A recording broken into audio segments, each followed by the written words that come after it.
So I'm pretty confident in saying that this episode is dropping at a perfect time in history. Now, regardless of when you're listening to it, this was actually recorded right at the beginning of March 2020. So before all of this unique time in our history, just kind of life just flipped upside down for all of us. And, you know, it's releasing here at the end of the March for 2020 calendar here. And it's just perfect for me to even listen back to my guest, Harvey Slater, who's a holistic nutritionist and wellness coach. And he's just able to bring such a unique and positive perspective to eating healthy, to getting back in touch with what your body needs and learning to adapt by listening and tapping in. And I feel like that's kind of where we're at as a whole, as a collective right now, is learning to tap in. So this was just so good and refreshing for me. And I hope it is for you too. You know, we talk about alcohol and how that plays a role in the body. And we talk about, of course, nutrition and stress and routines and habits. And we kind of go all over the place, mainly because Harvey is just a wealth of knowledge. He's been doing this for so long and whatnot. So I'm going to stop rambling because I think you need to get into the goodness that we cover. Harvey Slater, welcome to the Truth Transformation Podcast, my friend. Thanks for having me. It's great to be here. Yeah, no, absolutely. And I think it's really awesome, you know, same field, and in so many ways we're following the same path, really going to help clients. And a mutual friend goes, yeah, you guys got to talk. And the talk turned into, we got to just throw some of this stuff on the podcast. And here we are now. So super excited about that. You know, so for guests, you know, you're coming from a very awesome holistic background. Fill them in a little bit on that first. Right. Okay. So basically the line of work that I do. So I practice evidence-based holistic nutrition coaching. So we basically, when I've done a really good job, I have just effectively listened to my client. I listen for two things. I listen for the client's, what I call stated objective. So that is just what problems are they facing? What goals do they have? And how do they think I can help them with that? And then I also use my training to listen to their body's, what I call functional objectives, right? And how is the body asking to be fed? And that could be a number of things. It could be systemic. It could be something with their metabolism. It could be related to their athletic goals or whatever. And then I design a plan that's very personalized, specific to what I learned about the client. I basically put up a mirror for them so they can see what's possible and see their body in a new, more empowered way. And then I provide guidance and coaching for however long they feel they need that for support. And some people do really well more on their own, and some people need more support. So that's what I do. So it's kind of a hybrid of a coach and a nutritionist. Yeah. See, I love that because it's meeting people exactly where they're at instead of like so many of these cookie cutter programs. And that's, I think, why, you know, diets and fads, and that's why people struggle. Mm-hmm. Yeah. Well, right. I mean, the thing is that I tell people, just like our fingerprints and our signatures don't match, neither do our metabolisms and our unique nutritional needs. Now, there are some common denominators about nutrition and rules of thumb that we know exist, but when it starts boiling down to individuality, there are nuances that one needs to consider. And yeah. The unfortunate thing nowadays, I mean, it's great that we have this open internet social media platform because it's really like the epitome of free speech. But there is something to be said for an editorial board, you know, looking over content and making sure that it's actually grounded in facts and relevant and stuff. So it's hard for the average layperson who doesn't have nutritional training or a journalism background to actually understand what information are they actually receiving. And that's where I believe we have, you know, a responsibility and an opportunity to really help a client understand how the information applies to them and whether it's going to be useful for their goals or not, and whether they're even going to be able to accomplish something with what they're gathering off the internet or whoever they heard something from. I mean, you know, just because you see a before and after of one guy who did a keto diet doesn't mean it's going to work for you at all. Yeah, no, that's so well said. And especially for those who are watching, you know, we've got all these degrees in his back wall and certifications, you know, and so, yeah, definitely have done your time researching, studying, and putting in the work to be able to do that. So, right. You talked about it's interesting you should point those out because in spite of the fact that I have those, really, the learning starts when you sit down with a client. True. You know? Yeah. And I think that's what the coach side of you, right? It's like willing to listen and dive in and knowing that each person is unique. So I'm curious, what are kind of the commonalities that you find with someone who's coming to you and struggling and in need of help? Because I'm pretty sure that listeners sitting on the other side are dealing with some of the same things. Then we can talk about some of the remedies, give them some solutions. I think that'll be really good. Yeah. Well, I think probably the biggest commonality, obviously the most common goal with most people is everyone wants to lose weight. You know, I'm not saying everybody, but that's in the back of everyone's mind. It's drilled into us. And I think that even though some people have specific goals over here, there's always that thing about having people want to feel good in their body. They want to have a beautiful body. They want to feel good about themselves. So there's a lot of benefits to wanting that. So that's sort of the common goal. The common real underlying problem with most people is we just don't have a skill set that we learn in society about how to take care of ourselves and what role do the substances and foods play that we put into our bodies. So we're basically just, we've just been sort of, our relationship to our food supply has been kind of hijacked. And I'm not saying that to be a conspiracy theorist, but when you just look at the average person really doesn't know where their food comes from beyond the grocery store shelf. And it's hard because when you start combining that with how one needs to prioritize their schedule in life, if no one has taught them along the way to prioritize nutrition and nutrition knowledge, learn how to really listen to their own body and how their body responds to foods, then they really are at a loss, and they're just really relying on the marketing messages on food packages to make their decisions. And so that's the biggest underlying problem, is that people are just lacking basic skills on how to take care of themselves from a nutrition and wellness standpoint. Yeah. So it's not that they don't want to, or they're not trying. Right. You know, it's the fact that we're all a product of our past environment, current environment, our, learned behaviors and social situations, and being able to then have someone walk you through and open your eyes to what that is the key piece there. Yeah. Well, right. Exactly. In fact, it's interesting that you should say that people wouldn't want to, because we tend to associate failure to achieve optimal health with some kind of laziness, or there's something wrong with us. And that is absolutely just unequivocally not true for anybody I've worked with, because the people I work with are actually amazing people. I mean, they accomplish amazing things in life, and successful business people, successful musicians who have played in orchestras and then retired that to run nonprofits and change people's lives. I mean, these people are making amazing things happen out in the world. So laziness is absolutely not the issue. It's just a lack of being able to understand how to prioritize nutrition, that it's actually a really important component of who we are. And I'm biased, but I think it's the most important thing. It's actually the fuel for your body. And, not only is food fuel in terms of your basic macronutrients and your energy, but there's also all of the therapeutic micronutrient qualities of food that are also really important too, Yeah. Yeah. And it's so easy to go down into the weeds with all of that. And then people start to get overwhelmed. And I think it's that overwhelm that actually creates more stagnation and less action.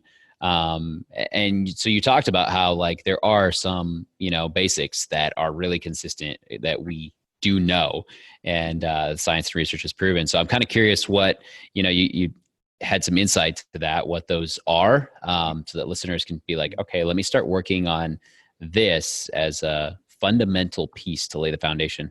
Mm-hmm. So we're talking about just basic skill sets. Yeah. Skill sets and nutrition. You're talking about both. And I think it was so critical. Mm-hmm, mm-hmm. Okay. Well, I think let's go back to the grocery store and selecting foods. This is off on a tiny bit of a specialized area, but just being able to understand the food that you're eating and the understanding how food is packaged and labeled. So I always tell my clients when it comes to looking at packages, the food manufacturer will tell you what they want you to hear on the front of the package. and they'll use any kind of word that they are legally allowed to use. And the word organic has no legal definition, by the way. Right. And they'll put that on that package. And then on the back of the package where the nutrition facts lie, that's like the legal document. That's where they legally have to tell you what they're obligated to tell you. So you always want to turn that package over and really see what's in that food. What is this really, right? So, for example, on the nutrition facts label, when you're looking at, let's take a protein shake, for example, like a meal shake that maybe your friend is doing doing a business and he wants you to buy this shake. So if it's got a list of all sorts of amazing vitamins and minerals, but when you go into the ingredients, there's cornstarch and a couple other things, you know that those nutrients are not coming from any food, right? So you want to look at the nutrition facts of what is this food, what is this product giving me in nutrition, but where is it coming from? So those ingredients are really, really important to look at, right? So you want to just find the ingredients at all and find that. Now, if you take the shake for the nutrients and you like it and it's giving you some protein, then it's a protein supplement with some vitamins. And then you still want to fortify that with real food, right? So at the end of the day, it's putting more whole foods into your body. And if the box food isn't giving that to you, then, spend an extra 10 minutes in the produce department and just, try to find a couple fruits or vegetables that you like. So that's one thing in terms of just kind of understanding your food supply. But getting down to even more basics than that, I think that most people struggle with the reality that, like anything that you want to accomplish in life, you have to prioritize time to do it. And when we don't plan nutrition at all and we keep it as an afterthought, then the result we get is we get an afterthought state of health, right? And it's all cause and effect. It's all just science, really. And that's what we're just living organisms, and we're just sort of at the mercy of cause and effect of our environment. So, whatever you put in your body is either going to fuel your body and it's going to support your body to thrive, because our bodies naturally want to heal and thrive, or it's going to put a barrier into your body, and your body's going to have to process it or detox it or whatever. It's going to slow your body down. So those are two different things and then there's happy mediums in there where there might be a processed food that gives you some benefits, but then maybe your body doesn't like the pesticides that are in it or something like that, right? So really prioritizing that time is really the most important thing. And for most people, just starting by looking at your schedule for the week and going, wow, do I actually prioritize any kind of food meal planning in my schedule? And meal planning does not mean putting on an apron and turning your life upside down and giving up your weekends. Meal planning just means knowing what your next meal is going to be, or identify 4 times during the week when you always seem to make really bad choices, and start with those maybe 4 meals. Let's use 4 as an example, and plan. What can I do to improve, the nutritional quality of these meals, and figure out what would better look like to you. If you're I don't know if you have In-N-Out in Arizona, but we have this chain called In-N-Out. So if you're an In-N-Out guy and that's what you eat, Coca-Cola, In-N-Out, and fries, that's your diet, then your version of higher quality is going to be something different than someone who already eats a lot of whole vegetables and fruits and whole grains and things like that, right? So you just want to, and then you want to really take an objective look at it and ask yourself, am I being realistic about whether or not I can accomplish this, right? So it's great. It's always motivating to say, oh, I'm going to do a 30-day challenge or something. That can be motivating and you can produce some great results. But at the end of the day, can you see yourself living like that for the rest of your life? Yeah. I think that's the hard thing. We're in this like fast-paced, instant grab and go results world. And so to be able to look beyond that is a challenging thing, to accept that it may take longer, or this is going to have to be a lifestyle is hard. So I love the fact that you're, kind of saying, let's pick an area and focus on this area first. That question though is so important. Is this realistic? Because a lot of times we're like, yes, it is, but it is for that 30 days. And then it's almost like, well, what good does it do to go right back to what was, so strategic is definitely so much more important than fast or extreme, like a lot of the extreme diets. I mean, do you find yourself having to talk a lot of people out of more of an extreme approach and almost slowing them down? Yes, I can't say that I have to talk people out of anything, but I definitely do a lot of damage control or intervention, let's say, where people are on a kick where they want to do a certain diet or they've heard something about a diet. And that's just part of my job. I mean, I have a duty to my clients to help them understand the effect of what they're doing on their bodies from from an informed place, and to help them be, I mean, at the end of the day, I want my clients to be able to never have to follow a diet ever again, to have mastery of their own health to the extent that they know how to listen to the signals their body is giving them and know exactly how to turn up the volume or down the volume, so to speak, to support themselves and have their body, do the things they want them to do. So when someone is on a diet that's just towing them by their nose out of that empowered space, I just want to bring them back to empowered. You know what I'm saying? Yeah. Yeah. No, I love that. Yeah. And, but convincing or untalking people, that's just not really my style. Yeah. It's more of a client focused, motivational kind of way of talking to people. Yeah. Yeah.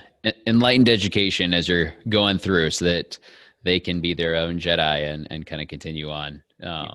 So I love that. Yeah, sure. Now, obviously, like, I mean, your background before this, and we didn't even talk about that, but I mean, like, you were a pretty legit chef cooking for some quite amazing celebrities and people. And so, I'm curious, like that must play a very helpful role with making nutrition such a priority. And with so many people eating out so much and not even having the basics and the skill sets, do you find that there is a correlation between eating out and being overweight and really struggling with this process of losing weight permanently and creating a lifestyle? And if so, what have been some of your metrics to help people? Well, for sure, there's a correlation between eating out or having your food prepared for you by people too much, by other people.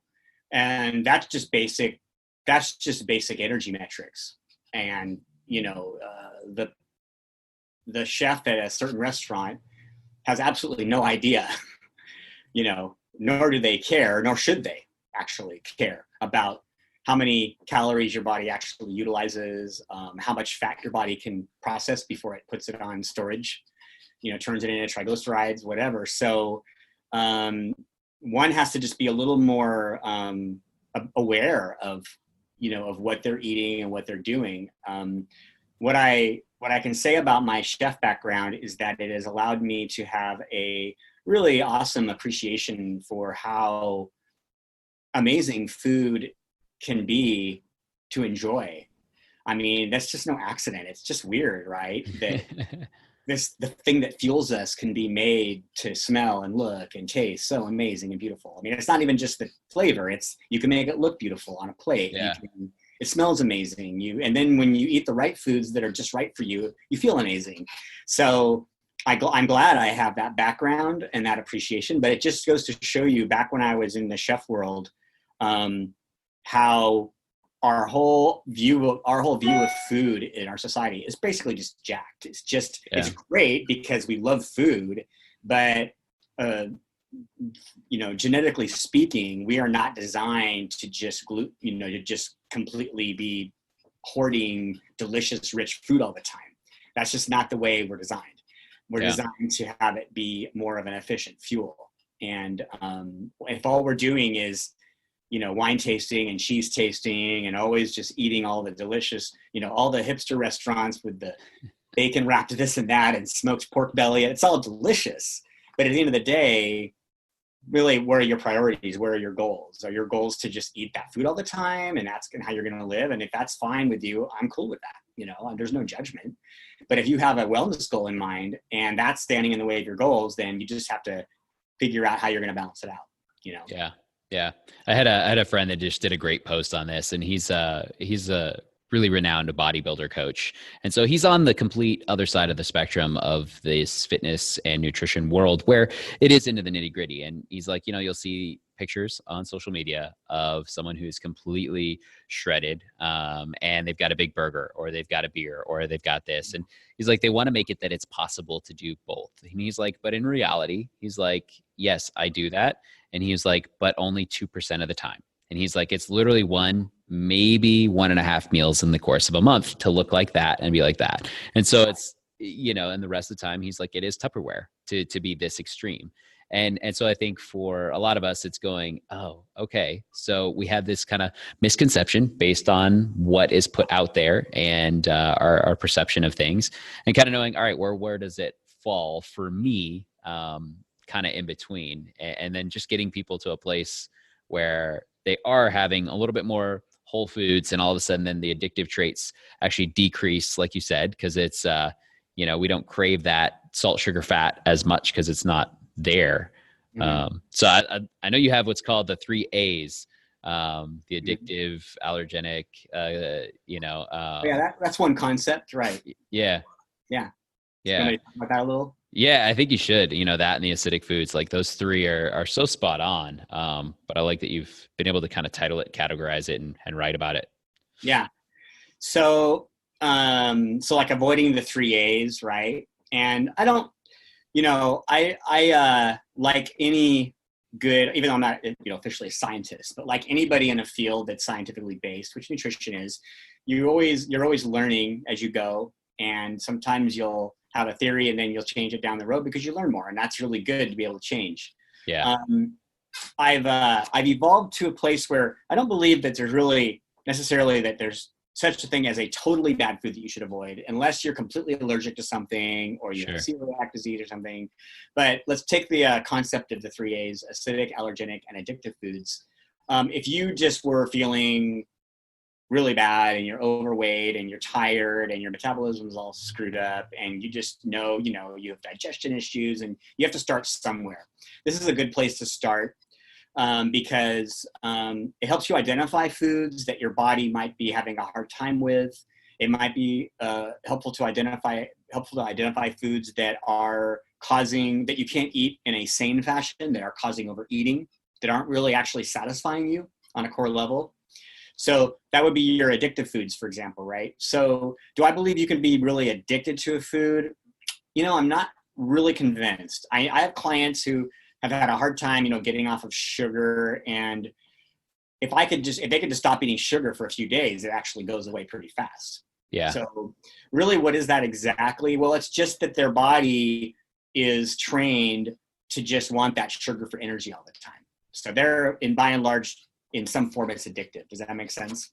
Yeah. Yeah. I mean, like the, Heb's Law, neurons that fire together, wire together, right? So We're just getting increased dopamine hits with that neuron pathway that's just spiked. Right. Yeah. So it wouldn't be my job to say, here's a list of addictive foods, but more have you make your own list. What foods do you feel like you can't eat sanely and moderately, right? Yeah. Yeah. So sugar, the bags of chips, that kind of thing. So the bags of chips might come in after a day of working when you just didn't sufficiently fuel yourself during the day or the afternoon. So you get home and you're really hungry. And the first thing available is that bag of chips. And if you've pushed your hunger limits into that state, and now you're just sort of like a hungry caveman, Right. And you're looking at the salad in the refrigerator or a bag of chips, your body willpower is not going to matter anymore, because your body is just on a primal level is going to go for the fast fuel in the chips that it knows it can get, right? Yeah. Yeah. So that's one area to look at. Acidic foods are basically foods that, this is talking about your body's overall pH balance and homeostasis from that regard, its chemical balance. And you can't really change your body's pH. Actually, our bodies regulate pH on their own. If they didn't, we would probably all be dead. But you can assist your body in being able to maintain healthy pH and not inundate your body with too much acid balance, right? So acidic foods are once digested, foods are actually then acidic or they are alkaline. So you want to keep an eye on the foods that are more acidic, like too much meat, too much cheese, a lot of processed foods, white pasta and that kind of stuff, those all digest into acidic form, whereas your vegetables and fruits and things like that are more alkaline. So it's helpful just to keep an eye on that and try to, because our diets, our standard American diets, are naturally heavily acidic. It's usually useful and most efficient to just focus on getting more fruits and vegetables. That's how you can break it down into simple terms, you know? Yeah. If you just focus on inserting more fruits and vegetables into your diet, then you're going to automatically be assisting your body with that process. You know, you can go out and buy a water filtration system that makes your water more alkaline. You can do all that. But at the end of the day, there is no Band-Aid for underlying good practice, right? Mm-hmm. It's the good practice, the healthy daily practice that's actually going to be your, you know, it's going to help you survive or not. You know, the Band-Aids are just going to kind of Band-Aid you along the path, right? Yeah. And then allergenic would be, back again, evaluating how your body responds to foods. And allergenic being if you feel your body has a strong response to a food, doesn't digest the food very well, or you find that you get really crashed afterwards. That's, for example, like it really crashes you down and you have no energy. Those are the kinds of foods. So just, if you just wanted to start somewhere, you could just start paying attention to those 3 areas. Yeah. And I always say, don't overcomplicate it too much. You know, there are plenty of people out there who will be happy to give you all sorts of complicated anecdotes and solutions, and even science-based solutions that are complicated. But really, nature makes it super easy for us. And, you know, I don't want to sound like a hippie, but it's super easy. I mean, you just eat, you know, nature makes these colors, and you just eat different colors and eat whole foods as much as possible. And do your best and don't beat yourself up. If you're the In-N-Out guy and you get an extra apple and, you know, you put a helping a salad on your plate somewhere in your day, then you're off to a really good start. And I mean, God, I could tell you so many stories about clients that just are so far down the sick path. Yeah. And you got to just trust that those extra nutrients and that, you know, our bodies are like on a health continuum. You know, we're like living organisms, and, you know, 0 being death and 10 being total agelessness. You're somewhere on the continuum and you're moving in some direction. So when you optimize your body's environment in any way possible, you are assisting it to move in the right direction. You might not feel it on the outside, especially if someone is on a lot of medication and they feel horrible because of the side effects from the medication, and they start eating more vegetables or drinking a whole vegetable supplement and taking more multivitamins. They might not feel it right away, but they have to know that over time they're actually assisting their body. And that's really the only thing they have control over. Yeah. Yeah. That's so true. You don't have control over your doctor medicating you with stuff and all. I mean, I guess you can decide not to take the medications if you want, but, you know, ultimately the only thing you have control over is what your behavior is. What do you put in your mouth? You know, how much do you exercise? Who do you spend time with? What kind of thoughts do you have? That kind of thing. Yeah. No, so good. So good. You know, so you were talking a little bit about, like, you know, the guy who can choose the potato chips versus, you know, the apple or whatnot, because your hunger has been kind of hijacked and you're just so famished by then. And, you know, we're talking about like adding these things in, and it takes time. And I think one of the things that can be really hard for people is not realizing that they aren't hungry, or being, you know, how to gauge that hunger cue. And I've worked with a lot of different people on understanding, you know, their fullness spectrum and how to do that. And so I know it's something you work on with people a lot too. So I'd love to hear your kind of insights on that. Yeah. That's actually probably one of the most powerful tools that people can learn in my office. I have many clients who come in, they're, you know, sort of like your classic lifetime obese case. You know, they've had this weight all their lives, and, you know, they're going to come in one more time and give something a try, basically. And they're going to hire me to see if they can tackle it. And many times in those situations, I'm going to use this as an example because I think it's where I've seen this be the most powerful, is we'll do what we call the hunger scale. And it's nothing special. You can Google hunger scale, how to listen to my hunger. There's all sorts of tools out there.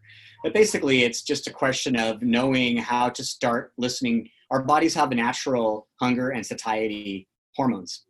So you can actually, you don't need to count calories. You don't need anyone to portion anything for you, because or tell you what to portion, because you can just learn how to listen to your own body. And with these particular clients, when they start using that exercise, they come in, and that's usually when the life-changing things start happening for them. And I get comments like, wow, I always thought I knew what hunger felt like, but I didn't really know what hunger really felt like. That was actually just emotional hunger or cravings. So it's probably hard to describe the exercise in a nutshell on a podcast, but essentially most Americans experience what we would call counterfeit hunger. So they're eating a diet of highly processed foods. So they're filling up calorically, but they are not really feeding their body what it needs in terms of a complete nutrition balance. So what happens, and then there's other things with blood sugar, if it's highly processed with, sugar and carbohydrates and things like that. And then depending on other factors of their lifestyle, could be developing fatty liver and insulin resistance and all sorts of other things. So they are sort of just randomly eating based on these false hunger cues. And when you learn how to actually start feeding your body more nutrient-dense foods, more nutrient density per calorie, start listening, checking in on your hunger a little bit better, and then just basic guidelines, like when you do feel like you're hungry, just check in and say, is this boredom, is this stress, or do I actually really need to eat something? And if you can't, if that skill set's not developed, that's okay. Then by default, have something healthier on hand and just start trying to eat foods that are a little more supportive, and just see how that changes things a little bit, Yeah. Environment. Like, I love that. If you have it, I always say, if it's in the house, it's going in your mouth, right? Well, exactly. Right. Creating the right kind of environment is really important. I have a saying, keep the foods that support you within arm's reach at all times. Yeah. That's so good. That doesn't mean always have food all the time and eat all day long. Unless your body thrives on that, then that's awesome. I mean, who am I to say don't eat all day, right? Yeah. Or maybe just eat once a day, whatever. But the point is, depends on what you're doing for work, So yeah, you don't want to be stuck. Like if you already hate your job, let's say, for example, and unfortunately, a lot of people do hate their jobs, A lot. And you're at work and you're at the job you hate, and you have no nutritional support. That just sucks, Yeah. You want to just give yourself that support. Yeah, for sure. Yeah. One of my favorite things, and I use it all the time, but I tell people, like, before you're going to eat, you just need to halt. HALT. Ask yourself, am I hungry? Am I angry? Am I lonely? Or am I tired? Why am I wanting to eat? Like, which of those, is it emotional? Is it fatigue? Because we know fatigue kicks off so much hunger. Yep. So yeah. And I think another good, just a tidbit for your listeners to insert in this topic is, you want to make sure that our bodies don't. We've sort of fabricated a lifestyle today that is actually faster than I believe we're genetically designed to keep up with, and we've got to keep that in. Kudos to Tony Robbins and all those dudes that help people achieve amazing things, but sometimes we can push ourselves a little too much. And so when you're in push mode, and you're in total yang mode, and there's no balance, and you're scarfing down a meal, you've got to stop and give your body a chance to actually do its job. So you need to let your hunger hormones your satiety hormones enough time to send the signals to your brain to tell you that it's time to stop eating. So on the hunger scale, some schools of thought different people teach different methods. I've learned it different ways. Eat to 80% full. You might have heard that. Yep. The hunger scale that I use for people is just actual feelings in a sentence, right? So, for example, there's a red zone, an optimal green zone, and then a red zone. So there's red zone for too hungry, and then there's an optimal green zone for either way, and then there's a red zone for eating too much. And so, you want to eat until you feel satisfied and light, and then stop and wait 20 minutes. And then if you still feel hungry, eat a little more. That's okay. That's why calorie restriction and stuff can be very dangerous, because people will eat their designated amount of calories or their Weight Watchers points. Yeah. And if you still feel hungry, that's a really bad sign that that diet is not working for you. Right.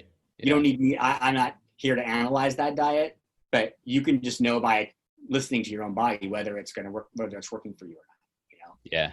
And so the average person who doesn't get to talk to someone like you or me, they follow this thing, they feel hungry, and then they think there's something wrong with them. Oh, I must be a pig, or what's wrong with me? I should be able to control myself more. It really has nothing to do with that. Yeah. It's just simple physiology, you know. Yeah. Yeah. No, I love the 20 minutes. I mean, that's so crucial. Like, it takes that long for the stomach to even process that that's full and send the signal to the brain. And so it's absolutely, Yeah. critical for that. And then, like you said, knowing what nutrient density is there. Like if we don't have the proper amount of protein and fiber and stuff that is happening within that, and it's almost empty calories, like you were kind of talking about, of course our hunger is going to continue on. And when it's highly palatable, salt, sugar, fat engineered to make us eat more because of the processed stuff, which is that's all they want you to do, is eat more because they make more money. So it totally makes sense. Right. Which brings me kind of to the next thing. And I think one of probably your most controversial pieces that you've written on and talked on, but you do it so well and bring such good insight on, but is, the old talk about alcohol and weight loss and diet. So I'd love your kind of story and thoughts on it. Okay. So do you want me to share my personal journey with alcohol, or just talk more about just what I've learned about alcohol in terms of how it applies to nutrition coaching? Yeah, a little bit of both, whatever you're comfortable with sharing. I think it'd be great. Yeah, well, I'm pretty much an open book at this point, so I have no problem sharing. I believe it helps people. But I, coming from my chef and catering background, I had a hearty relationship with alcohol in terms of I consumed a lot for many years, and it just something I dived into as a kid, as a teenager. I think a lot of us do that. We go out with our buddies and we get someone to buy beer for us. And for me, it was just an effect of, I thought it was a part of being, it meant that I was a normal person with a normal life, I guess you could put it that way. And it just grew on me. And because I'm very sociable and I love being around people, the social aspect of drinking worked really well for me. And for many years, I drank pretty much constantly for about 35 years throughout the first half of my life and my catering and restaurant career. And over 5 years ago now, when I pretty much started changing into a different career path, I just became really unsatisfied with my health, and my career started to kind of hit a ceiling, and I started exploring other avenues. And that's when I started just taking better care of myself by eating a little healthier. And that's what started the whole thing, because as a chef, I started to discover food in a different way. And I just started documenting everything on a recipe blog called The Whole Dish. It's one of my blogs, and it's got a bunch of recipes on it. And just started realizing, wow, you can make chia seeds be fat and thick, or you can do this. This is so amazing. And they have all these other benefits. So that's what really started me. And there's some other stories about how I got into this career, but by and large, I ended up becoming a nutrition coach and bringing in that chef background. The alcohol part of it is interesting because I got to a point where I realized the alcohol use was standing in the way of my healthy journey. Like it wasn't supporting this new direction I wanted to go in. And I had to, I had to come to grips with some realities of the fact that it was harder to quit than I thought it would be, and things like that. Fortunately, I found a way to, I call it healing your relationship with alcohol. So I'm not like 100% sober. Like I don't go to any 12-step programs, but I am now in a place where I don't really want to drink anymore. I just don't have a desire for it. I mean, I can if I want. I think I had like 4 drinks in the last year, but I'm back to that place where you would consider like a normal person would be. So what I've learned that I think I can really contribute to your viewers and help your viewers with is that there's no such thing as a normal person who can drink moderately versus like this default alcoholic person. There is actually no clinical definition really for alcoholism. And it's sort of based on this early turn of the century revivalist kind of thing that started AA. And no, it's this elephant in the room that no one really wants to talk about. And I find it really interesting when I have clients, especially clients who are really sick, who drink a lot. And we know that if they stop drinking, their body will heal better. And I'll talk to them about it. And I don't preach to people or push it. I really don't. But yeah. But then they'll finally come back 3 months later and say, oh, my doctor mentioned that maybe I should stop drinking. And it just always makes me scratch my head. The doctors who really have the ultimate authority, the ultimate legal authority over people's health when it comes down to it. You know, they can prescribe medicine, they can cut into people. And the fact that they dance around alcohol is always very interesting to me. So what I would convey to your listeners is that whatever your level of alcohol use is, there's really no safe zone. It's really just from a nutritional standpoint, it's back to that principle of it's either life-giving or life-taking. It's either fueling your body and supporting your goals, or it's hindering all of that. And, you know, if you want to drink with your friends because you enjoy that, then have that be the reason. Don't justify that it's good for you or that it's okay or whatever. And that's cool. I get it. You know what I mean? It's really, alcohol is really ingrained in our society, and I understand it's really hardwired into everyone's lives, really, unless you grew up in a religion or a family that doesn't drink, right? Yeah. So, so that's kind of my journey, and I've taken my own experience and been able to make parallels between, and really just make alcohol, look at it for what it is, which is, well, if you're ingesting it through your mouth, it's part of your nutrition plan. Yeah. Right. So when you're sitting in my office and talking to me about your goals, we're going to want to look at that as part of your nutrition plan and really just be honest about how is that interplaying with your goals and your objectives. That's all. I'm not going to say, well, you should stop drinking, just as much as I wouldn't tell you to go vegan or go on any diet. You know, I'm not going to say you have to stop drinking. I can tell you this, my clients who explore cutting back on drinking or minimize the amount of alcohol they drink or cut it out, get results faster. Yeah. What's interesting is I'd even take it beyond that. From what I've seen is the clients who can get to a safe place for them where it is drastically decreased. And it's usually at kind of a max of a 2 drink per week, occasionally 3, but the clients that can get it down to that, because quite often it's 8 to 10 drinks total per week is like the norm when surveying people as they're first coming in and starting a nutrition program. And most of the times they don't even realize it, you know, and 5 to 6 is the second next batch of numbers that is just as high. But getting it to a place where it's 2 to 3 and usually 2 at max are the clients that keep it off. And I think that's the most critical piece, you know, the ones that tend to try and make it all through nutrition or to out-train a diet are the ones that really do struggle to keep the weight off and whatnot. And that's just like anything. Yeah. You know? I mean, there are clients who I have a platform where clients can photojournal their foods so they can share all of their meals through photographs with me, you know?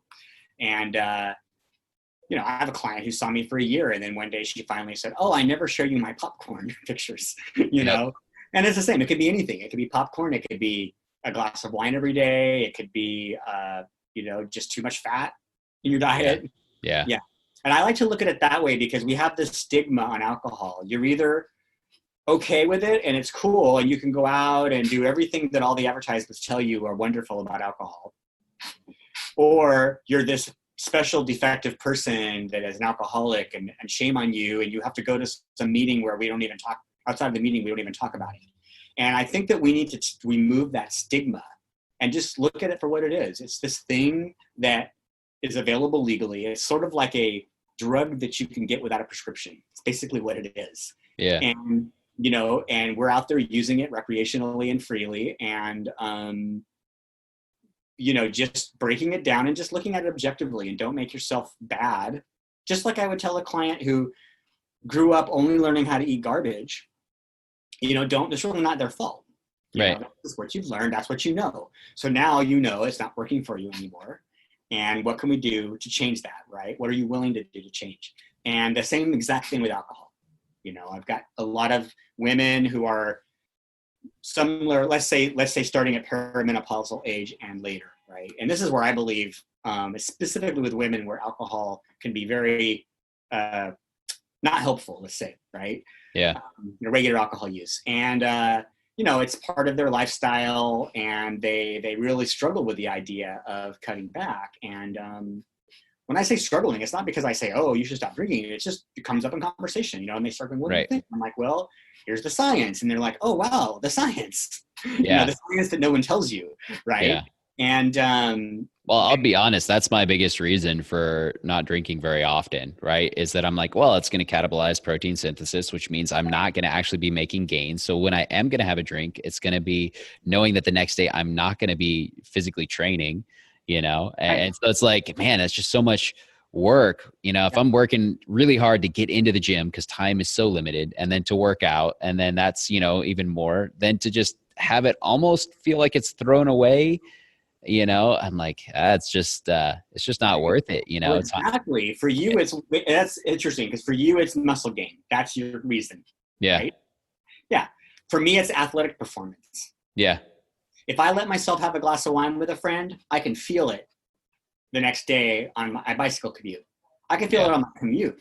Right. Not to mention my actual hardcore training or workout sessions. Yeah. Right? Yeah. And yeah, it's not worth it. That whatever reason I justified to drink the wine with my friend, oh, I just didn't want my friend to feel uncomfortable, whatever. I don't know that it's worth it. You know, you just have to really just have to look at the trade-offs objectively and ask yourself, you know, am I willing to, you know, for someone who is tired all the time, it's like, and they feel miserable or they're depressed. It's like, are you willing to feel tired and miserable and depressed all the time? Yeah. Cause it's affecting sleep. And then, you know, for the premenopausal woman or postmenopausal, like you were kind of saying, like, you know, with just how it's going to affect metabolism and, you know, not help with sustaining muscle mass, which is so incredibly important with sarcopenia being such a big issue within that population. Like, that's actually going to mean that your body's going to lose more muscle faster and then store more body weight faster and more fat around the midsection, like all those things we don't want. And so it's kind of going, well, what's the exchange and knowing whatever that is. And there's no judgment, you know, whether you want to keep a certain amount in and that's the lifestyle, then that's good. Like that's the place you want to be, is knowing where that is. And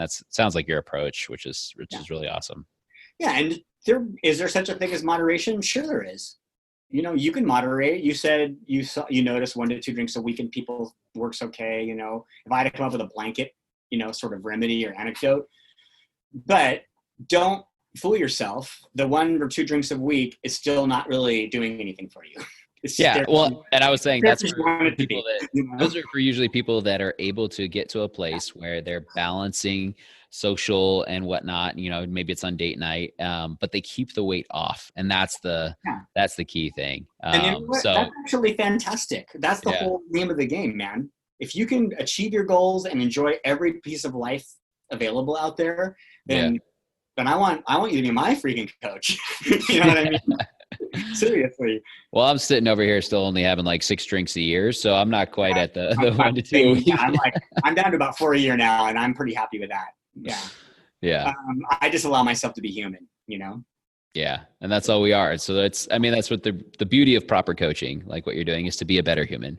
You know, exactly. You already know you're already a good human. Let's just help make you a better human and feel like a better human. Yeah. And I want to insert a tidbit for aging men in there, since you brought up muscle gain and everything, and muscle wasting.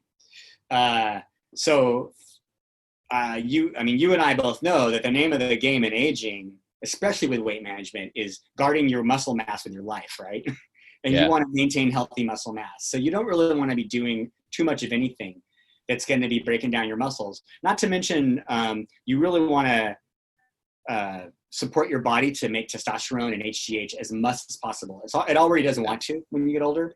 Yeah. So for the men out there, you know, if you really like the idea of staying young, having sex drive, staying trim and lean and muscular, you know, you really want to consider how much your alcohol use might be affecting that, you know, and it's different for everybody, really. It depends. Yeah. But that is definitely a big factor. And that's another thing for me. I'm 53 now, and I really like being in really good shape, and to me, that's more important.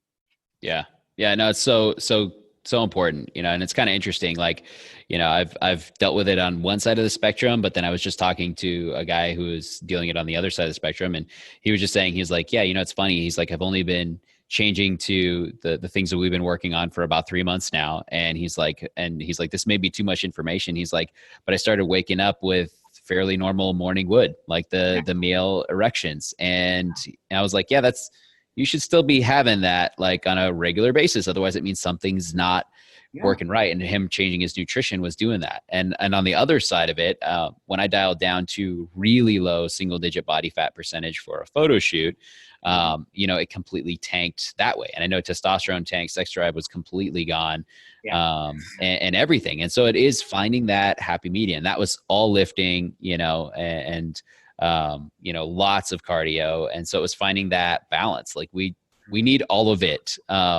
It's not just all lifting to guard all muscle and not having the cardio. Cardio is so important. And I'm sorry, go ahead. And vice versa. It's the extremes that are the troublesome spots. Exactly. Of course. And I think going back to some of the basics of, basic healthy skill sets and things like that, going back to the ripped body perception that you started the conversation with, sustaining that kind of body composition is actually not even healthy. No. Yet the messaging out there for us in the magazines and now with social media, it's just ridiculous, is that, oh yeah, you're going to be like this and your life is going to be different. You're going to be this ripped person. And ultimately, that is actually a very high risk place to be for all sorts of things. Like you said, lower sex drive, hormone dysfunction, eating disorders and orthorexia and things like that. Yeah. Because it's just really not sustainable, Yeah. And I mean, you're all about athletic performance, and my athletic performance was pretty low because I didn't have the proper carbohydrates, to even be able to fuel that. So it was rough. And it's a fun goal. If you want, I'm working on my body composition right now. That's one of the things that I'm focusing on. And, for me, I just want to see how low I can get my body fat. If I can get really awesome 6-pack abs once in my life, just to see if I can do it. But I have a healthy, fun perspective on it. You know what I mean? That doesn't define who I am. It's just part of my journey to see what I can accomplish. And it's also part of my clinical study and practice just to kind of document stuff that I do. Your own journey is really, that's what I tell my clients when I say, well, we practice evidence-based nutrition in here. And a lot of times the best evidence is the experience you've had in your own body. And nobody knows that better than the person that you're talking to, right? Yeah. Yeah. Well, and I think that's the beauty of it. And it's not like you're living in absolutes. That's where we get into issues. Anyone who speaks in absolutes about nutrition or fitness, like you said, it's evidence-based, and evidence is ever changing. And some of that evidence comes from practicing in the field. And then it goes into a 2-year-long research study and can get proven from a small degree. And it just takes time. And we're at our infancy with a lot of this. But like you said, we have the basics that we do understand, and getting to a place where you're intuitive with your body is probably the most important piece of all of that. Knowing your hunger cues, knowing what makes it feel good. So really, really good stuff. Yeah. Intuitive in a grounded way, not in a woo-woo way. Right. Yes. Yeah. And that's the key. That's the key for people to really learn the difference and give themselves permission to be their own best clinician. Right. And when they're stuck, then you go to the experts. Yeah. But a lot of people, they just surrender. They surrender to the healthcare system, which is actually, I don't know if you're familiar with like Colin Campbell, who wrote the China study. I've heard of the China study, but I haven't gone through any of it. But he's a very old guy, very vocal plant-based doctor. And he goes to kind of absolutes with plant-based, I'll be honest. Yeah. But he coins the, in his book called Whole, which is a follow-up to China study, he basically starts the whole chapter talking about the healthcare system and how he actually thinks they should be called the disease care system, because all they really do is manage disease. Sure. Right? Yeah. So there's no prevention aspects that are being promoted to the degree that they need to be. Yeah. And I think they're starting to work on it now. It's getting better. You know what I mean? Like I had someone come to me and said, I'm so excited. My health plan reached out and offered a health coach to me. And I was like, really? That's awesome. Yeah. Super cool. Cool. Yeah. Well, speaking about reaching out and finding a good coach and stuff like that, I mean, I know that's how we got connected, was from a mutual friend, and you offer like an amazing, just super helpful step-by-step free consult where you just jump on the phone and help people as part of your practice. So definitely would love to have you share with listeners how they could do that, just so that I'm sure people have questions. They're like, yeah, I think my metabolism this, or I think I need help with this. And you're so awesome about doing that. Where can they find you for that? And then just where can they follow you for more? You put out so much with your blogs and everything. It's amazing. They literally could just follow you and not have to need anything else. So please share where they can find all this stuff. Cool. Yeah. Thanks for asking. So my website is harveyslater.com. So it's pretty easy to find me. You can Google Harvey Slater nutrition, and I've done a pretty good job of my internet presence. So it makes me easy to find, which is awesome. Once you get on harveyslater.com, there's a big button in the right widget that says free coaching call. And you just click that and it takes you to my calendar, and you can schedule 15 minutes and we can talk on the phone. And I generally just ask people, what is it you're working on? What are your obstacles, and how is it you think I can help you? And from there, I can help, offer any kind of assistance that I can, from my knowledge base and insights and things. On the website, I have widgets or connections to both of my blogs. I have more of a nutrition-based blog on harveyslater.com, and I have a recipe blog of just nutrient-dense foods. I'll be honest, they are mostly plant-based. It doesn't mean I'm pushing veganism. It just means that I believe people need to learn how to enjoy vegetables more. Yeah, it just makes life easier. And you can take any of these dishes and add meat to it or whatever, but it just gives you a lot of creative ways to enjoy more plant-based foods. And then my social channels, Harvey Slater Nutrition on Facebook, harvey.slater on Instagram. I'm constantly feeding content on those. I make little quick videos of food and stuff, and I'm trying to figure out new ways to, come up with some new helpful content for people. So definitely follow me and keep an eye out for stuff, and say, hey, especially if you heard about me on this podcast, it'd be fun to see what kind of connections come up out there. That's always really great to hear from people. Heck yeah. Super cool. Cool. And we'll link all that up in the show notes too. So it's there for sure. Yeah, cool. So then last question, one that I get to ask every guest is, what do you believe it truly takes to transform? What do I believe it truly takes to transform?